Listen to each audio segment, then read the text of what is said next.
All right.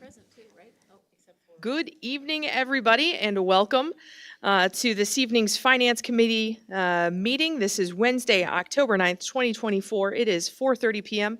And we have all members present and accounted for, with the exception of our fearless leader, Chair Friedrich, who we wish all the best to, as well as the rest of the farmers in the community who are rather busy. So hoping for a safe and productive harvest season this year. That completes our roll call, so let's go ahead and see, do we have any appearances by members of the public or county employees? We have no requests this evening. All right, with no requests, that takes us on to the consent agenda, which includes item number 3, A, B, and C, approval of the minutes September 4, 2024 for the regular meeting, and the recommended approval of bills and transfers, if any, to the county board, and the request approval of Commerce Bank transactions. Might I have a motion to put this one on the floor? Motion by member Rogal, and a second I see by member Erickson. Comments, questions? Good to continue? Then let's go ahead with our consent agenda. All of those in favor, please signify by saying aye. Aye. Any opposed? And the motion carries. Moving right along to number 4, that takes us to departmental matters. We're starting off with A, Michelle Anderson, our county auditor, who has no items to be presented for action. We don't see anything to be presented for information, and with Ms. Anderson not present, I guess I would defer and see if we had anything presented, Administrator Taylor, in her stead. No other business that's been presented on behalf of that department. Thank you very much, Administrator Taylor. Moving along to 4B, Kathy Michael, County Clerk, who also has no items to be presented for action this evening. And it looks like items to be presented for information, a part of 4B2, monthly reports and other. So if you direct your attention to the packet, pages 8 to 14, you'll see those monthly reports. Administrator Taylor, is there anything on behalf of the County Clerk's Department to share regarding those monthly reports? No, the monthly reports are as described in her reports, pages 8 through 14. I could entertain any questions and confer those back to the clerk. Questions by the committee? All right, seeing no questions, thank you very much for your willingness to support. And let's move on to 4C. This is where we get to welcome Mr. Timothy Jorzak. Welcome, Mr. Jorzak, our Supervisor of Assessments. It looks like you don't have anything on the agenda this evening to be presented for action, but if we follow along to 4C2A, items to be presented for information. Would love to hear anything that you have to share with the committee tonight. Awesome. Well, thank you very much, Chair Lehman. I appreciate it. Just wanted to let you all know we do have the final piece in the assessment puzzle. City of Bloomington has submitted their books, and we are set to publish in the Panagraph on October 16th. So that will give us a complaint deadline of November 15th for this last set of books, which is a Friday. Is it 2 weeks? Or kind of the week before the Thanksgiving week. Will be the publication deadline for City of Bloomington, and we're also publishing at the same time Bloomington Township, Old Town Township, and Downs Township, because they're all kind of clustered together, and it just kind of helps if they all sort of have a consistent date, so everybody's kind of on the same page there. So that's the big news we've got. So we're setting those publications out, or we're setting those mailings, getting that sent to the printer, and the paper's set. So we'll hopefully start to bring this to a close. Border review is in full swing as well, starting to hear some of the complaints for the 2024 payable 2025 tax cycle. Happy to answer any questions that you guys have. Any questions from the committee? No, seeing that we don't have any questions, the only thing that I would ask is for anybody who might be tuning in on YouTube, could you remind us if somebody from the City of Bloomington or from the township would like to appeal, what does that process look like? Could you give us an elevator pitch of that step? Certainly.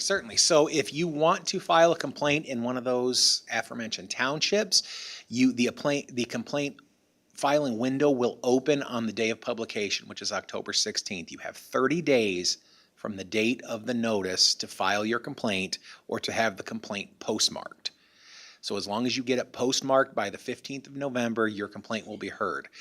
We always ask that you submit whatever evidence that you have supporting the value of your property. I always tell folks it's not enough to argue, especially in this environment. You hear that a lot, that, well, my taxes are too high. That's not something that we adjudicate at the assessor's level. Our only focus at the assessor's level is to ensure that the assessed value of your property is in line with its market value. So when you file a complaint, you need to have market value based evidence supporting your contention that your property is overvalued. Yeah, we have complaint forms as well on our website. You can fill out that information. It requests some, basic contact information, and then it gives you an opportunity to attach and supply any evidence that you have. Our website, we moved to that process as well a couple years ago during COVID, and it's really, really taken off. I'd say we get probably 3/4, if not more, of our complaints come in entirely electronically now. So if you go to our website on mcclaincountyil.gov, navigate to the Supervisor of Assessments page, you can get right to the complaint window. Thank you so much for that reminder. Absolutely fantastic, and appreciate the work that y'all have been doing. I know you've been certainly busy. All right, let's go ahead and continue on to item 4D. Number 1, this is where we get to welcome Marshall Thompson. Welcome to our Director of Animal Control. It looks like you have no items to be presented for action this evening, but you do have your robust monthly report, pages 15 to 24. Ms. Thompson, over to you. Well, I love sharing the new photos of the progress on the new animal control facilities, so they're just fun to watch and look at. And again, want to thank Heather Paul, Warrior Woman Photography, for helping us get those for our reports. We're doing really good at the program, and we got a lot of things going so far. From the time on this report, we've had 441 cats and dogs adopted or transferred, so yay, getting them all going to Forever Homes, showcasing the transfer agencies who helped during September: DB Senior Chihuahua Rescue, Humane Society of Central Illinois, Pet Central Helps, and Wishbone Canine Rescue. Lots of details in the rabies prevention part of our program, and happy to say bat season's winding down, so we're really excited about that. It gives us a little bit of a breather so we could get back to our other activities of the program. Like to remind our citizens to vaccinate and to register, and make sure you see your vet routinely and get all those core vaccines done. For our overpopulation portion, for January through August, we've had 132 feline spays or neuters, 59 canine spays or neuters, 264 microchips implanted, and 244 rabies vaccines. Again, showcasing all the hard work that staff does there. And lots of volunteer opportunities if the public's looking. And we have our showcased pets there on 19. And they're all doing really good. And I just want to thank everyone for all your help and support with the animal control program. Does anyone have any questions? Any questions from the committee? Seeing no questions. Thank you so very much for your detailed report. Always love getting to see the highlighted animals. So thanks for all the work that you and your department are doing. And this takes us on to 4E. This is where we welcome our County Treasurer, Becky McNeil. And it looks like the Treasurer Department does have a couple action items for this evening. So we've got item number 4E1A. That's the request approval of a resolution authorizing the County Board Chair to assign mobile home tax sale certificate of purchase. And might I have a motion to put that one on the floor? Motion by Member Rogal. May I have a second? Second by Member Roseman Mendoza. Treasurer McNeil, over to you. Yeah, this transaction is an assignment of the tax sale certificate, meaning that no action is taking. It is actually, certificate is going to be assigned to another individual that will follow through and complete the necessary steps. And nothing further, really. Thank you very much. Comments or questions from the committee? Seeing none, let's go ahead and take 4E1A, request approval of a resolution authorizing the County Board Chair to assign mobile home tax sale certificate of purchase. All those in favor, please signify by saying aye. Aye. Any opposed? And the motion carries. Item number 4E1B, that's request approval of resolutions authorizing the county board chair to cancel mobile home tax sales certificate of purchase. May I have a motion to put it on the floor for discussion? Motion by member Roseman Mendoza and a second. Second by member Soldner. Treasurer McNeil. This action allows the property owners to maintain ownership of their mobile home. Thank you for the clarity. Comments or questions from the committee? All right, putting 4E1B to a vote.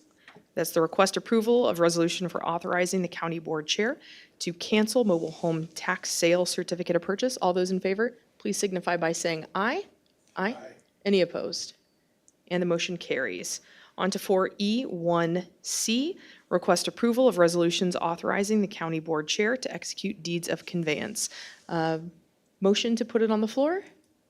Motion by member Soldner. I see a second by member Rogal. Any comments from you, Treasurer McNeil, for us? This action allows the ownership to be transferred to a new willing party. These last two are really the fruits of the tax liquidation program. It encourages taxpayers to pay even well beyond the redemption period. They can still attempt to continue to pay their taxes and work out a deal to maintain home ownership. And those that do not pay, instead of just having parcels out there that have years and years of unpaid taxes, this third one allows the trustee to wipe those off after acquiring ownership and then sell the property. So some of these go back quite a ways. The one from 1998 is, I'm really happy to see that roll off of our portfolio. So, okay. Thank you very much. Comments or questions from the committee on this one? Glad to see the process in work and that you're able to bring some fruition to the 1998 properties. All right, all those in favor of 4E1C, request approval of resolution authorizing the county board chair to execute the deeds of conveyance, signify by saying aye. Aye. Any opposed? And the motion carries. Which takes us to 4E1D, accept and place on file the county treasurer's monthly financial reports. I believe we have those. Motion. I see a motion by member Rogal and a second by member Roseman Mendoza. Treasurer McNeil. Yes, the first report is the tax report. Just to summarize, the revenue coming in from retailer occupation income tax, we're currently about 73.7% of our revenue has been received, and through the end of September, we would have been at 75. So obviously, we're a little bit under, but some of those areas we knew we were going to see dips in. The PPRT is the reason why we are down so much here in 2024. PPRT was not distributed during the month of September. PPRT only comes in about 8 months a year. So we'll get another distribution for the month of October. So anyway, our total year-to-date revenue recorded $12,282,692. On the shared sales tax, you can see that the total combined payments for the month of September between City of Bloomington, Town of Normal were $433,000, just slightly under 2023. The total combined revenue in 2024, $3,865,455. Fund equity is $19,318,000. I include that fund equity, but this is not the only source of revenue. It's the primary source of revenue going into that fund, but not the only source of revenue going into that fund. Property tax revenue, we are about 90% of the way through the tax cycle right now. The final distribution will occur in November. So today, as of right now, through the end of September, we have 96.47% of our tax levy distributed to the county. And again, tax sale will occur early in November, and then we'll finalize the last distribution to all taxing districts during the month of November. The next category is the motor fuel tax.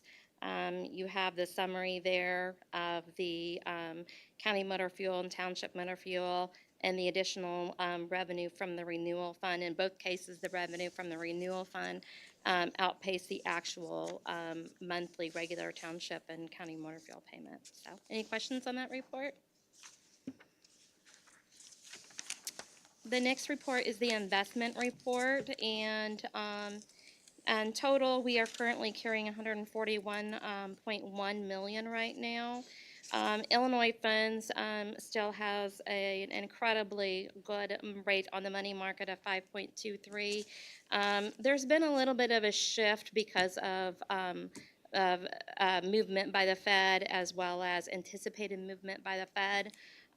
Some of our rates for the month of September, we were getting a treasury. If we were to go out a year, we were looking at 3.83. So, I mean, we're still going to invest in those, but we're also going to be taking advantage of the rates in our money markets. But we are, going to continue to ladder out our investments. We might see some of those decline in rates, but it's important to have part of our portfolio always locked up for our interest revenue.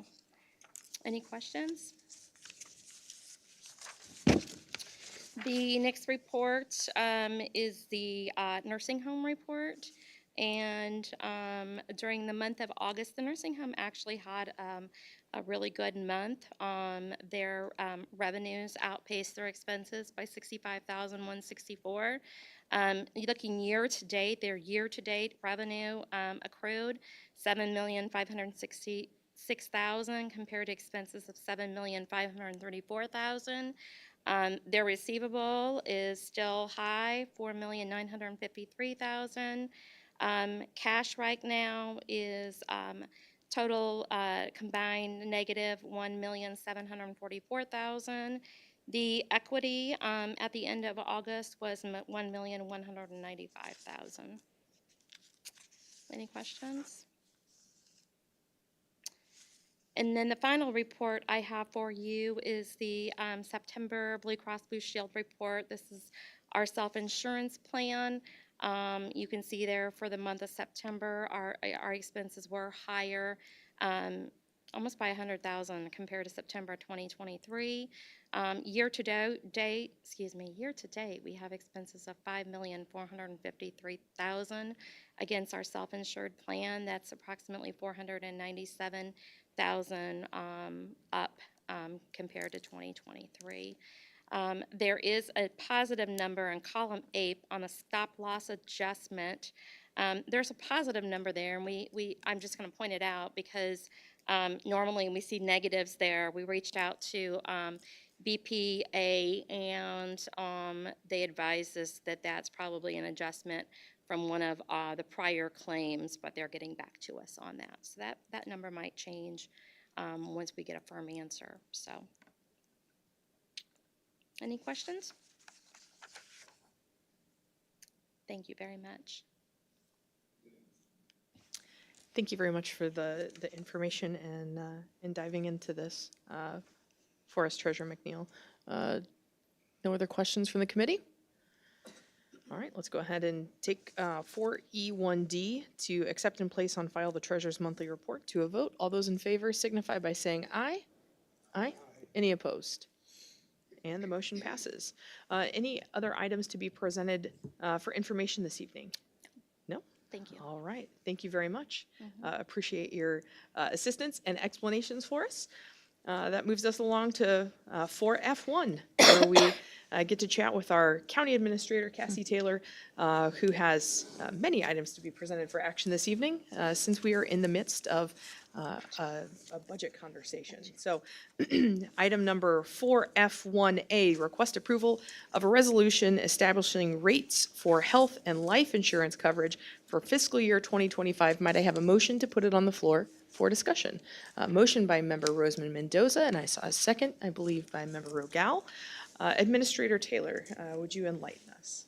Yes, so it is that time of year where we lock in our rates for the fiscal year 2025 for health and life insurance coverage for our employees. Our employees that are enrolled in our program has remained stable, as have our claims, even though they're slightly up from the previous year. we were able to negotiate good rates for the next year, for 2025, and so we are seeing no increase to employee costs for health insurance as indicated in your graphs that are on pages 38 through 40. And I'll entertain any questions. Any questions from the committee?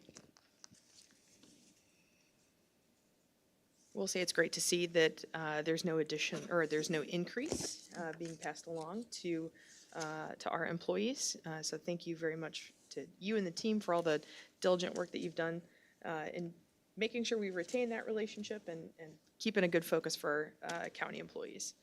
Let's go ahead and take 4F1A to a vote. All those in favor of request approval for the resolution establishing the rates and for health and life insurance coverage for fiscal year 2025, please signify by saying aye.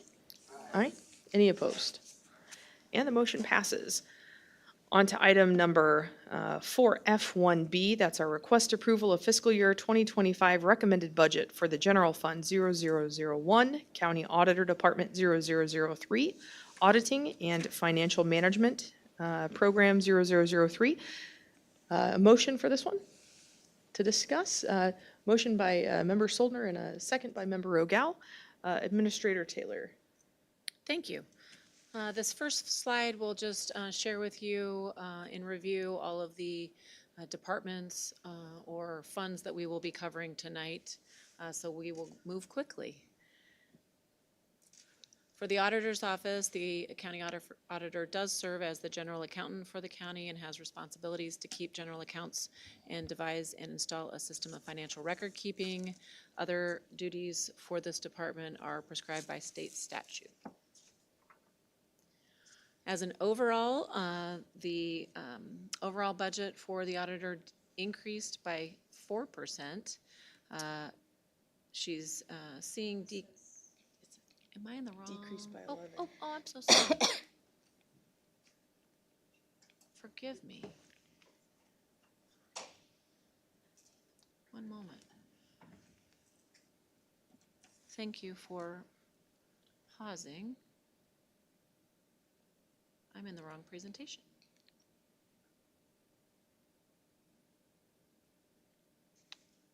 Let's begin again. Sounds good. Auditor's budget decreased by 11%. You don't care about last year. So salaries and employee cost comprise 94% of this budget. And a reduction in salaries was realized with the retirement of a longtime employee. When we budget for new staff in a vacant position, we always budget that at the front end of the salary scale, and so that is why you'll see a reduction there in salaries. Supplies and contractual service expenses remain at 2024 expenses.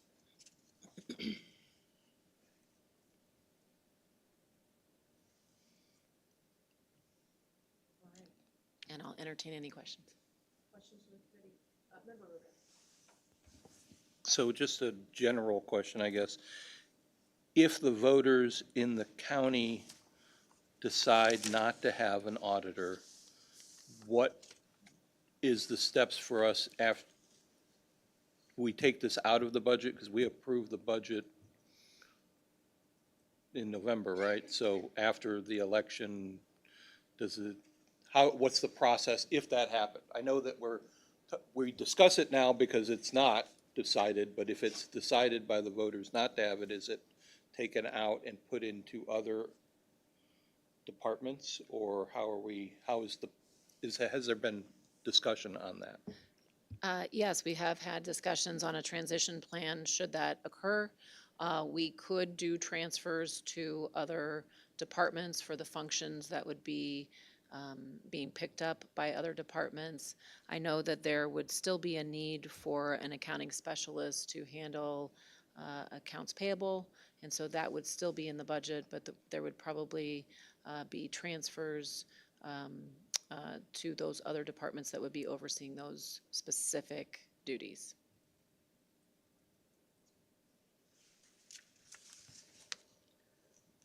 Other comments or questions? Seeing none, let's go ahead and take 4F1B, request approval of fiscal year 2025 recommended budget for the General Fund 0001, County Auditor Department 0003, Auditing and Financial Management Program 0003 to a vote. All those in favor, please signify by saying aye. Aye. Any opposed? And the motion passes. Unless there is any contention, I'd like to go ahead and bucket all items in C together. So C brings us 4F1C.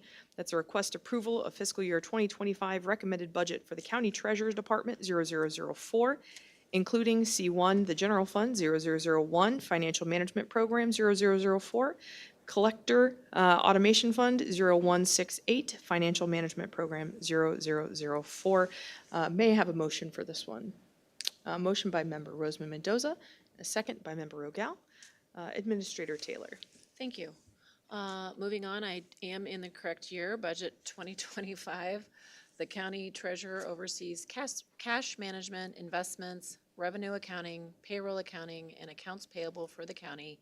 The county treasurer is also responsible for overseeing the collection and distribution of over $431 million to nearly 200 taxing bodies. You'll find it in your packet beginning on page 45. For revenues, overall revenues increased by 89% from the previous year. Revenue from interest on investments increased 151% from 2024 as interest rates continue to increase, and our treasurer is quite on top of those investments. Interest on certificate of deposit increased 300% also as a result of rising interest rates. And you can see a pie chart there of the breakdown of the major revenue sources. Thank you, Administrator Taylor. So do we have any comments or questions from the committee or Well, any? if I may, I'd oh, like I'm to so go on with sorry. the expenses. Oh, yeah, that's great. Let's Yeah. do that. I probably threw you off when I paused too long. So for expenses, the overall budget is 1% less than in 2024. Equipment rental expenses increased by 40%. And I think I have a note on that.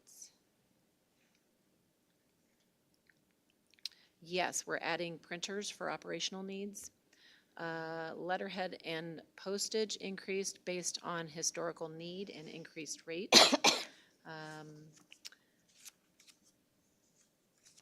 Advertising increased because of just the cost of doing business. And then for capital assets, for 832,001, that line, we have an amount of $4,000 allocated for desks. And then, since we're taking these together, for fund, our collector automation fund, that's a special fund. There is no change in that fund from the previous year. It remains at $13,000.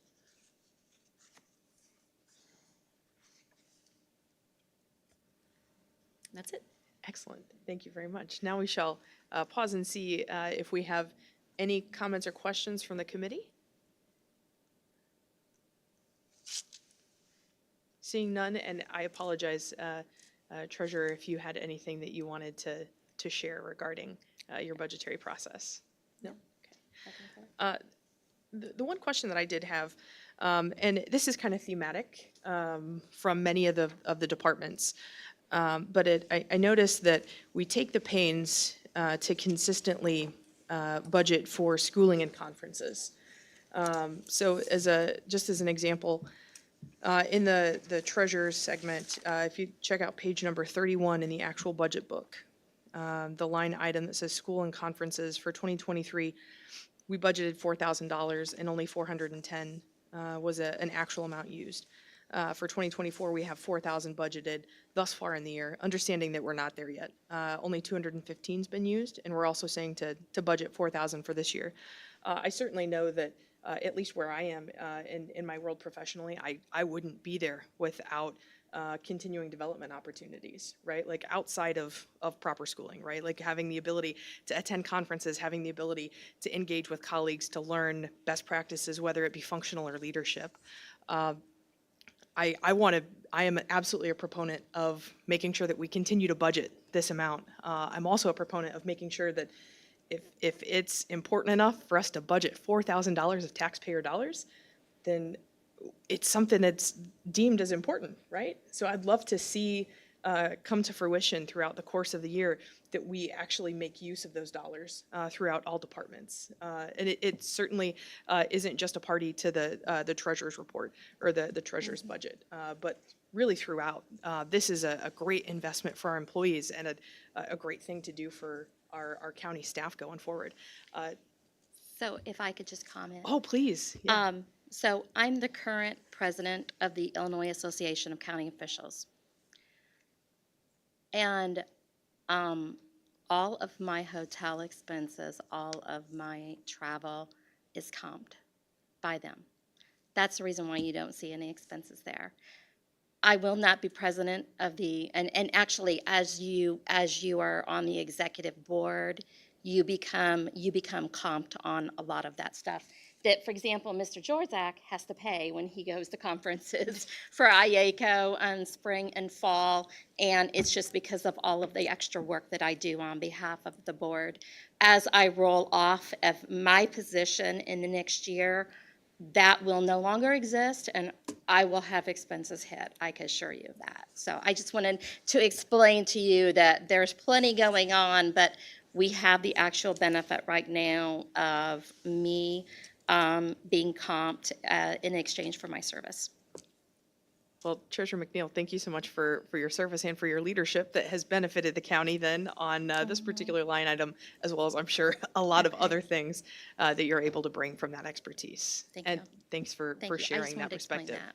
Yeah, no, that's fantastic. And as a county, we do encourage professional development. We do encourage trainings, conferences for in the professional associations and leadership roles within those professional associations as our department heads learn their positions and grow in their craft. Which is fantastic to hear, and look forward to continuing to hear even more about some of those exciting things, especially with the leadership development program and academy that's going on now. Yeah. So, thank you. I appreciate everybody willing to hang in there for my perhaps opinion on the importance of training. Any other questions or comments? I do have an opinion, sir, and I think training is rather important, as well as development, and I'm sure we could talk for hours about that one, but you probably would prefer to vote on 4F1C.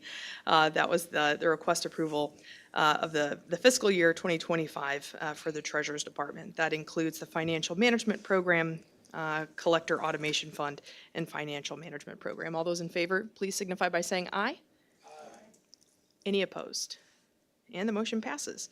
Taking us to 4F1D, this is the request approval for fiscal year 2025 recommended budget for the Veterans Assistance Commission Fund 0136, Veterans Assistance Department 0065, Veterans Assistance Program 0074. Might I have a motion to put it on the floor for discussion?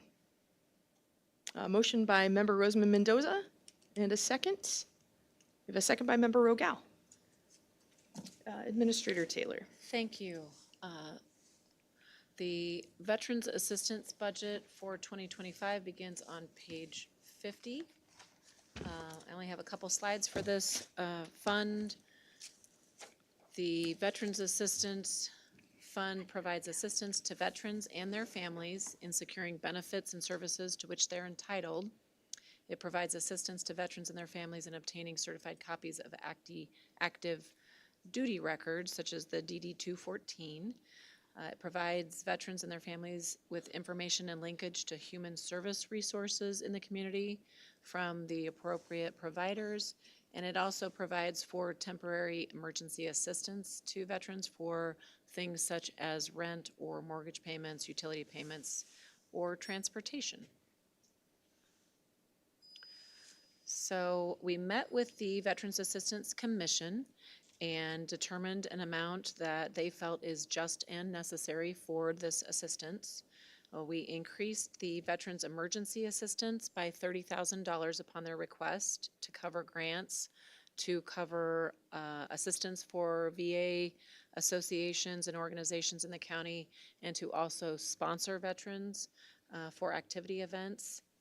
We also have budgeted for an additional staff person, the Veterans Service Officer, and we hope to have that person hired and in place by the end of '24, because it was also budgeted in '24. So overall, their budget increased by 1%.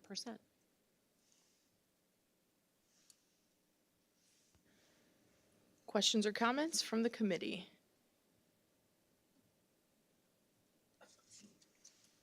All right, seeing none, let's go ahead and take for F1D, request approval of fiscal year 2025 recommended budget for Veterans Assistant Communication Fund, Assistance Department, and Assistance Program. All those in favor, please signify by saying aye.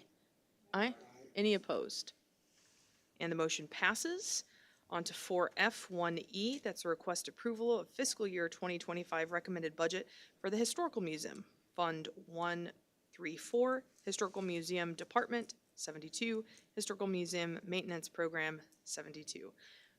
May I have a motion to put it on the floor? Motion by Member Erickson. I see a second by Member Roseman Mendoza. Thank you, Vice Chair Lehman. The Historical Museum budget you will find on your packet on page 54. So revenue from the, for the History Museum comes from our general property tax. It is the only county source of revenue for this program, and we have budgeted a tax levy of $80,000 for this, which is a 30% increase from 2024. For expenses, we distribute and pay to the History Museum that same $80,000 that was levied. Just for anyone who might be listening, a 30% increase does sound like a lot, but it totals $18,234. We have met with their leadership at the History Museum, and these requests were for just overall increased expenses that they were incurring and expenses that they are finding with exhibits. Comments or questions? I do. Member Soldner. So we don't ever see an actual line-by-line budget from the Historical Museum. In other words, we collect this money, we send it to them, and that's pretty much all there is to it. Correct.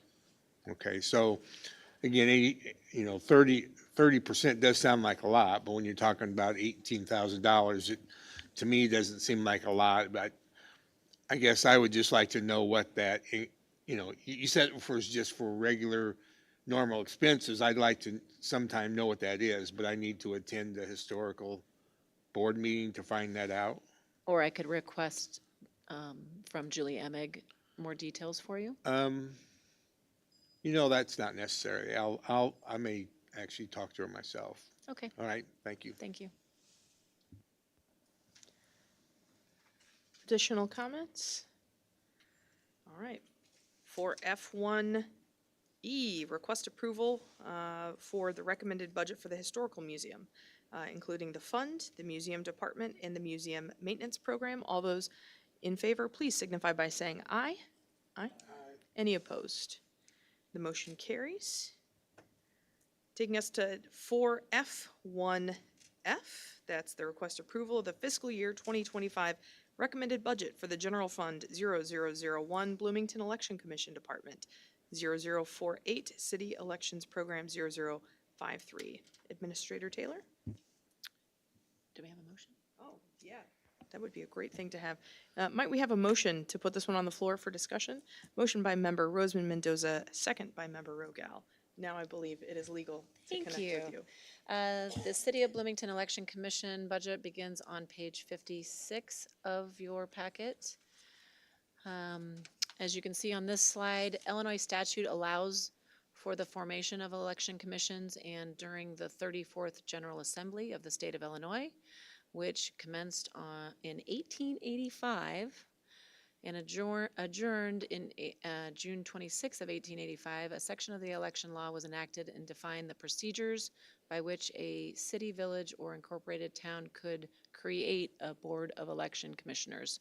So this law has been around for a long time. The Board of Election Commissioners for Bloomington, Illinois was established in November of 1914. And overall, the budget is a 10% increase over 2024. The total budget request is $842,407. The increase is related to the EAV increase, and so that's how we calculate that. The costs for operating their budget are much more than are at the 842,407. The commission has incurred increased expenses from their relocation of their offices. They pay for their own rent and IT expenses in their new office space, and then also election expenses that they have requested for the upcoming year. Thank you very much, Administrator Taylor. Comments or questions from the committee? Question from Member Soldner, please. So kind of like the Historical Museum, we don't really see a line-by-line budget for them also. So when we have our budget meetings with this department, they do provide a line-by-line explanation of their expenses and where those expenses will go. They report to their own Bloomington Election Commission Board Right. to approve that budget. And then they also have some expenses that are paid for by the city of Bloomington. And so they provide those to both the city and to the county when we're developing the budget. Does the city kick in any money on the revenue side? They do help provide for employees. So the,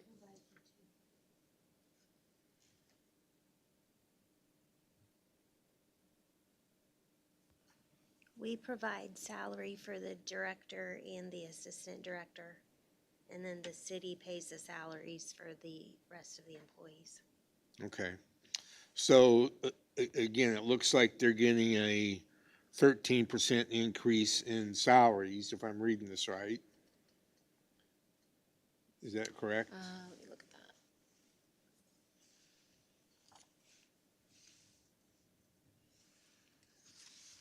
Oh, that's veteran. It's on page 57 of the handout. Yeah, just gotta get to the right That's all right. budget. That's no Pardon problem. I know me. you got a lot in front of you. Pardon me. Yes, so for the full-time employees, from the previous budget year, it is showing a 13% change, and that would have been approved through their election commissioners. Is that due to the fact there's a municipal election coming up in '25? I don't think it is related to that, no. Okay. All right. Well, again, it's just curious to me that for them to get an increase, again, I guess their board does make that decision, so. That's Okay. correct. All right, thank you. And I believe the salaries for those full-time employees listed were to bring them to market, similar to the salary study we did a few years ago.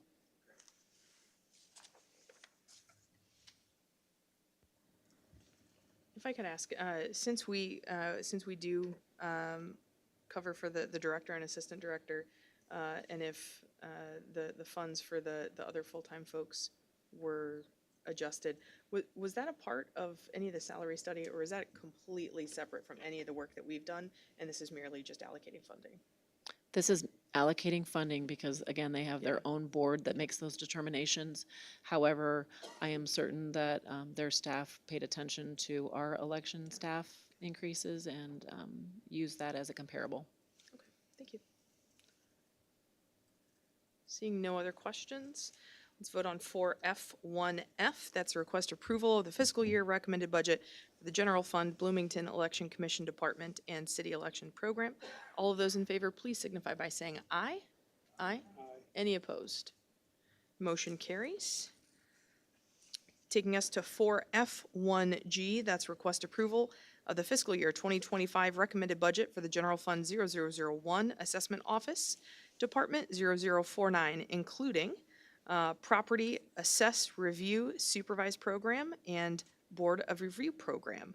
Might I have a motion to put this bucketed group on the floor for discussion? Motion by Member Rogal, second by Member Roseman Mendoza. Thank you, Vice Chair. So the Supervisor of Assessments begins on page 59. The overall budget for this department increased 3%, largely due to increase in cost of supplies and services. The travel expense increased 180% to allow for more travel to public meetings and field reviews of parcels for special countywide assessment projects. We have a 30,000 transfer of revenue. That is for GIS fees that are collected in the county clerk and recorder's office. And then for Board of Review, which is on the bottom half of that slide, 4% increase to the Board of Review budget. Supplies increased 39% due to additional printing costs and increased postage. Schooling and conference increased 110% as new Board of Review members require continuing education. And that's what I have. Comments or questions from the committee? This might be a little nitpicky, but just curious of the, so I'm looking at the full budget book, page 198, and it's, let's see, line item 7010001. The advertising and legal notices has gone down. So has gone down from the 2023 adopted budget to 28,000. Just curious, I recall that we switched from sending out letters to sending out postcards. I'm just curious if that's part of the program and if we're continuing forward with the postcard process? I believe we are continuing with the postcard process, but in 2023, that was a quadrennial year, and Tim could speak to that more, but that was why there's an increased cost. Okay. Yeah, real briefly, I'll just say that we're required by law to publish and mail every 4 years. 2023 was the last time we had to do it. We'll do it again in 2027. So then in those intervening years, we only publish when there's an actual individualized change made to each property. So in those intervening years is when you'll see it drop off. The postcard program is separate from that, but this was the first year for us implementing that, so we're still working out how it's going to shake out. So we did kind of allow for a little bit of wiggle room in the budget to as that program evolves. But yeah, it's something we're still working on, and we're trying to make as work as efficiently as we possibly can. Efficiency sounds great. Thank you for the explanation. Final questions? All right, putting F1 for F1G. That's the recommended budget for the General Fund Assessment Office Department, including the Property Assess Review Supervised Program and Board of Review Program. All those in favor, please signify by saying aye. Aye. Any opposed? And the motion carries. On to item number 4F1H. And if anyone is opposed, I'd love to bucket these items as well. But that's the request approval of fiscal year 2025 recommended budget for the County Clerk Department 0005, including General Fund 0001, Elections Program 0006, Records Program 07, Legal Records Documentation 08, and Recorder Document Storage Fund 137, Legal Records Documentation Program 08, County Clerk Document Storage Fund 164, Records Program 07, and GIS Fees Fund 167, Legal Records Documentation Program 08. Now, might I have a motion to put it on the floor for discussion? Thank you. We have a motion by Member Soldner, a second by Member Roseman Mendoza, and Administrator Taylor would love to hear all about this one. Great. So the county clerk, the clerk's office offers services in vital records, elections, property tax extension, business services, recording, and document storage, and you can find that on page 65 of your packets. The total general fund budget for this department is $1,411,676, with salaries and employee costs making up 68% of this budget. For elections specifically, revenues have increased 41% due to a state of Illinois voter registration grant, and expenses have decreased 45% due to fewer election expenses in 2025, with it being a municipal election year. For clerk records, overall revenues decreased 12%, amounts budgeted to reflect current trends in license and certificate fees, and overall expenses decreased 1% for a total of $315,452. For legal records, overall revenues increased 2% and overall expenses increased 1%. The increase was budgeted in salaries for this line, or this fund. Budgeted amounts for supplies and contractual services did not change from FY 2024. Moving on to special funds. Document storage increased 3%. That was to support salaries. And the GIS Fund 167, their budget decreased 24%. The GIS document fee revenue decreased 4%, so we had reflected expenses that decreased as well. Those expenses include transfers, so we have $90,000 that goes to the GIS division of the IT department, $30,000 goes to the assessor, and $5,000 to IT, for a total of $125,000 in transfers. That is it. Thank you very much, Administrator Taylor. Comments or questions? We have a Member O'Gall. I've got a question. Keep hitting the wrong spot. I did that yesterday. Page, I guess it's 68 in tonight's packet for staffing. The clerical, the full-time staffing seems to be about the same, but a number of these have dropped in cost. Specifically, like the clerical assistant is half the cost. Is that because they're shared by other departments and they're being covered that way, or retirements, or just curious? It just, Can you answer? $10,000 or $75,000 less just seems like a big drop, so. The clerical assistants are seasonal occasional employees that assist with elections. And because 25 is a municipal election year, not as much is needed. Thank you. Thank you, Kathy Dreyer. Additional comments or questions? So I think it might have, my question might have a little bit to do with some of what Member O'Gall was referring to, but just noticing that on the part-time employee salary line, that we are not budgeting for part-time employee salary. So in the full budget book, that's page number 35, and this is on the county clerk elections side. So it's the expense item number is 515.0001, and so it's the adopted budget is zero. Yet each year we are accruing an actual amount, and so again with 2025 we are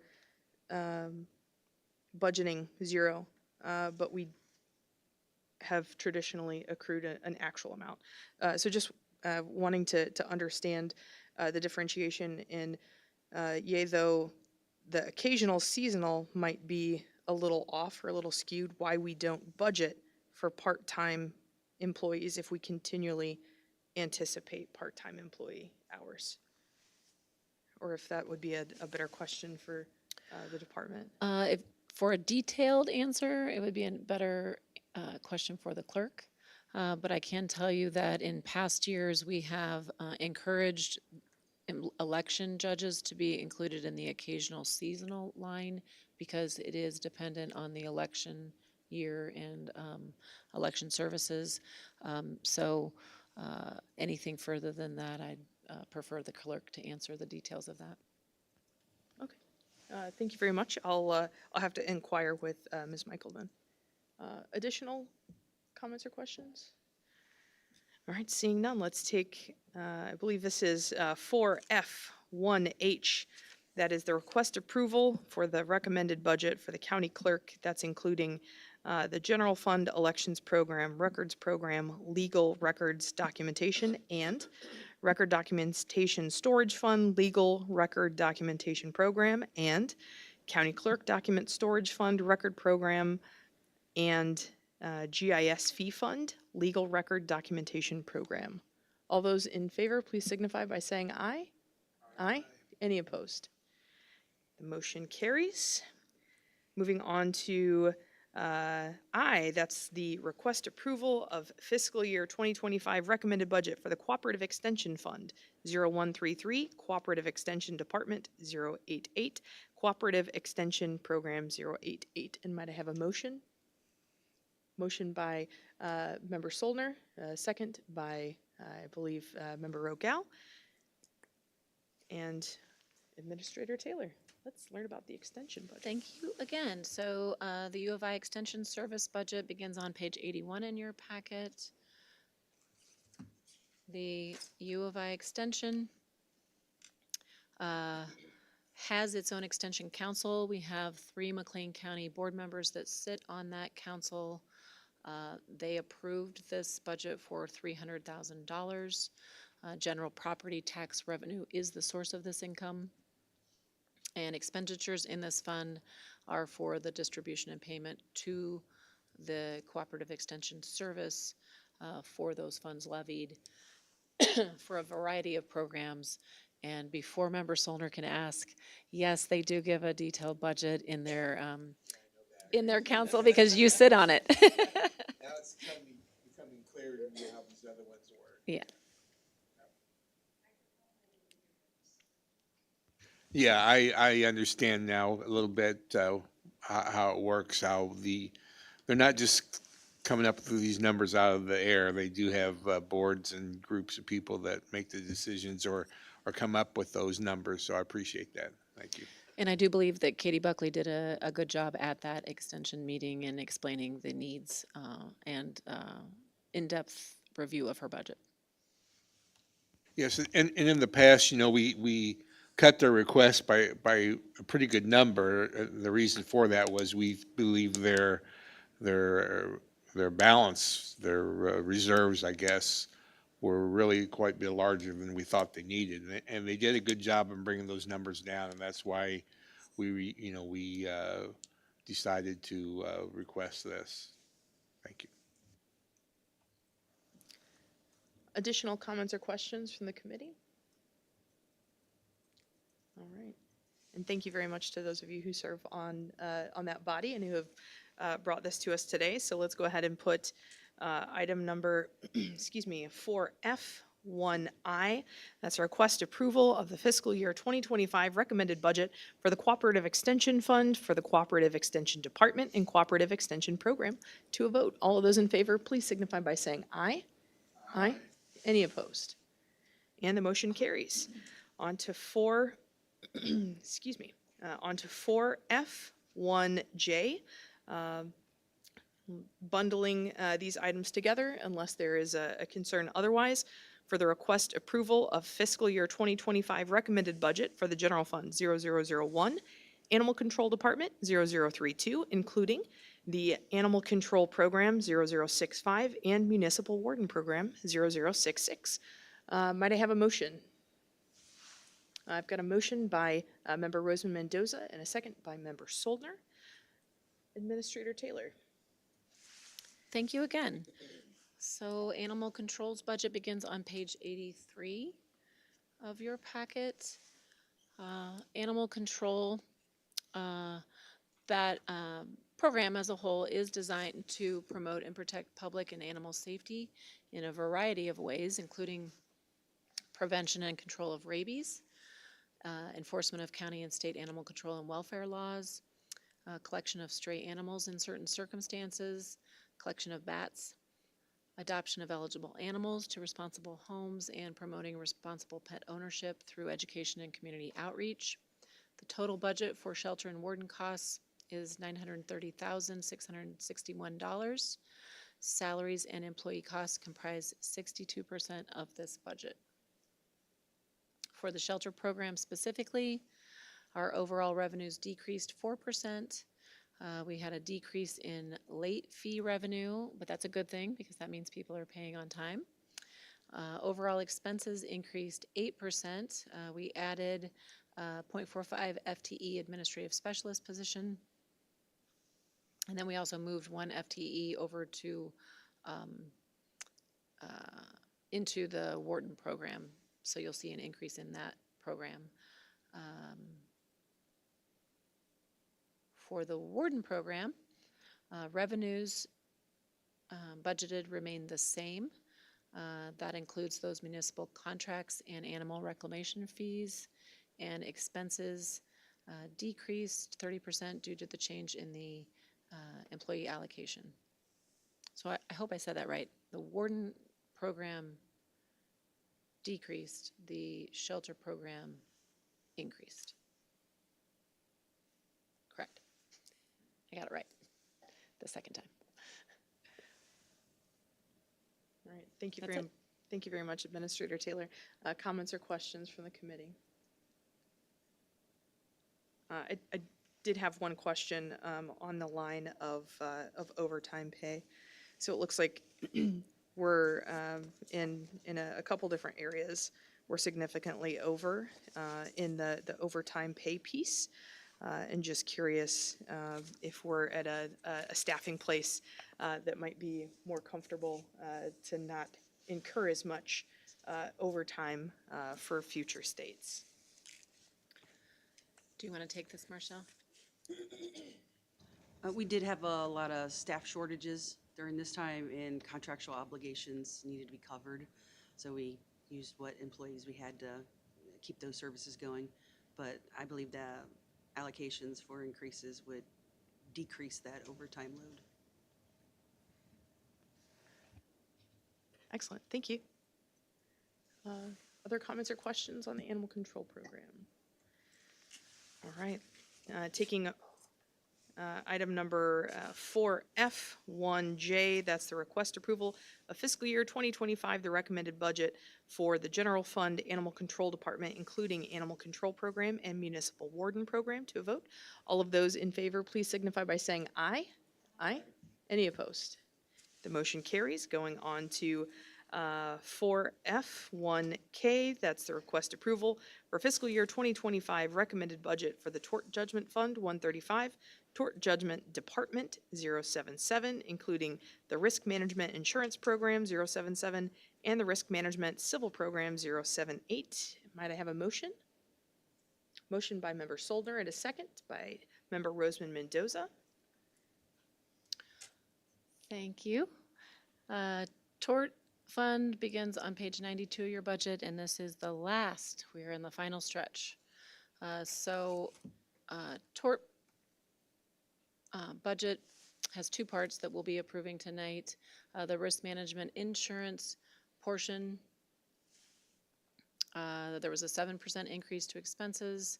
We had increases in the salary lines due to an addition of a part-time risk manager.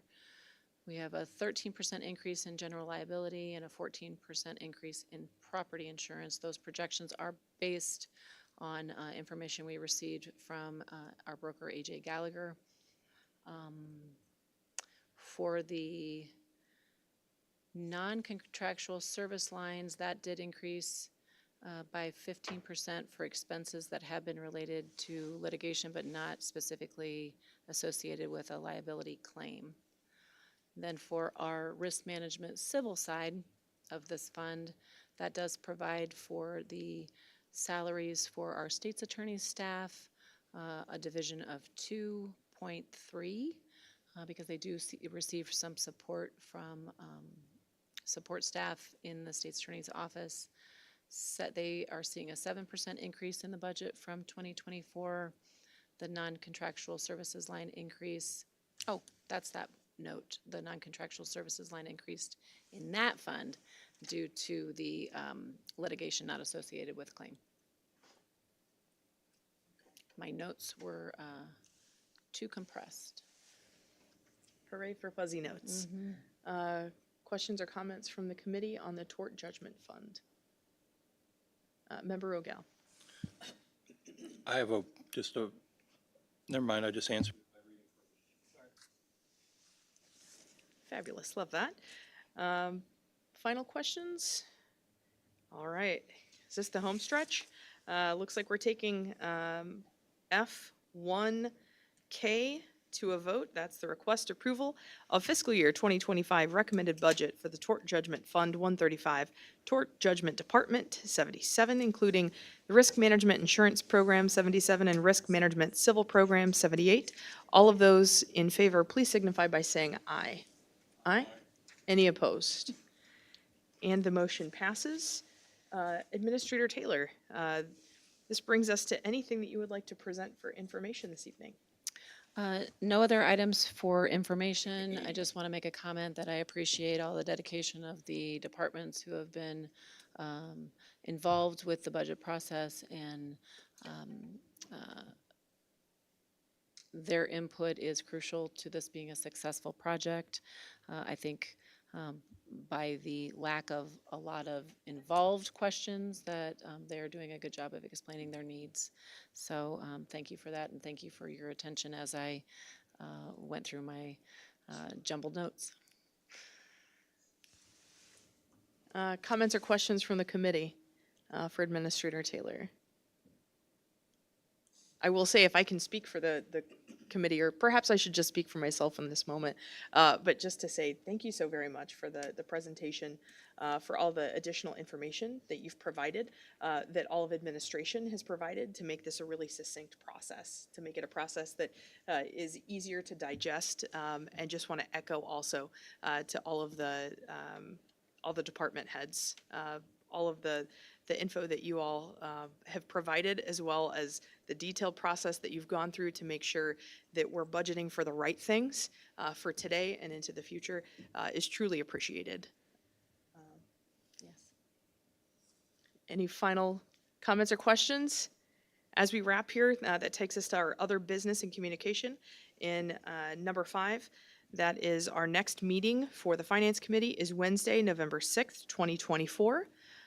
Without anything further, we can go ahead and call this meeting adjourned. Thank you for your time and assistance to the county.